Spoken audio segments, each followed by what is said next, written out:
Hello everyone. Today we will talk about the brutal traditions of the Ottoman harem. What were they like? Who was supposed to stick to them? Why were the Ottomans so cruel? So let's start from the beginning. The harem has always been the center of attention.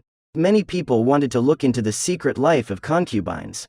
In Europe, a harem was often assigned as a paradise for men, where all his most explicit desires are fulfilled.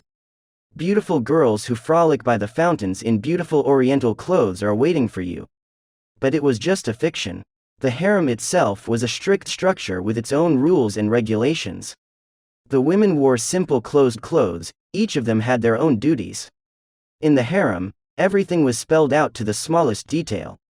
The seraglio also had its own hierarchy. Many viewers of the Magnificent Century series think that the harem was exactly as we were shown. No. There couldn't be such a harem. For what concubines and slaves were doing there, they would have been executed long ago. It wasn't like that. The Sultan did not visit his harem, women were brought to him for habit. The girls were chosen by Valide or the chief eunuch. Therefore, historians are inclined to believe that hurrem had a good relationship with Walid. If everything had been as we were shown in the Turkish saga, then hurrem would never have seen Suleiman. The harem was not a heavenly place. There was strict discipline and cruel traditions and rules. Historians compare the harem with the school of noble maidens. But many people confuse the harem and the endenroom. The girls first went to school at the harem, enderroom, and then they were selected for the sultan's harem itself. The harem is completely different, there is no school there. Today we will take a closer look at the traditions of the harem.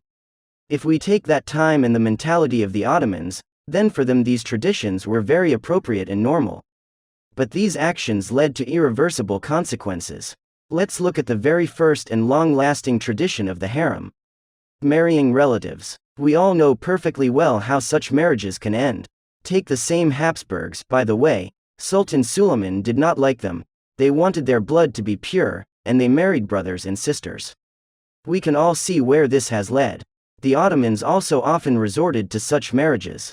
Such marriages were shown in the series, Magnificent Century, itself.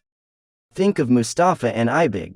Unfortunately, at that time no one understood that such marriages could lead to serious health problems. Another terrible tradition of the Ottomans is the law of Fatih, a law that allows the Sultan to kill all his brothers after he ascends the throne. Many believe that this particular tradition was one of the important reasons for such a long existence of the dynasty. To me, it's a disgusting law. Another terrible tradition is unequal marriage. Girls were married off to old pachas in order to earn certain points in politics. The girls were like a bargaining chip. Then we read the story that one died at 30, the other at 25. Early marriages were disastrous for the little sultans. We can see this in the Kesem Empire, it was she who loved such marriages. Girls who became pashas' wives early on became mothers.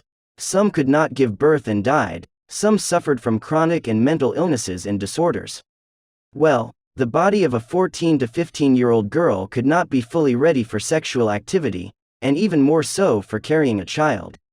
It is a pity that at that time they did not understand this and disfigured their own daughters with their own hands. But the traditions were not only observed by the inhabitants of the harem, of course, this is more suitable for punishments, but I would like to dwell on this atrocity, which was committed by the Ottomans. Servants, consumables for the Sultan's family. They were stolen and circumcised to serve in the Lord's harem in need. But the operation that the eunuchs had could easily be repeated again. If a eunuch was seen having affairs with a concubine, he was repeatedly castrated and then killed. Everything related to the eunuch is the most terrible thing that could happen to a person. Of course, our ancestors did a lot of interesting and cruel things, but the eunuchs suffered to the fullest.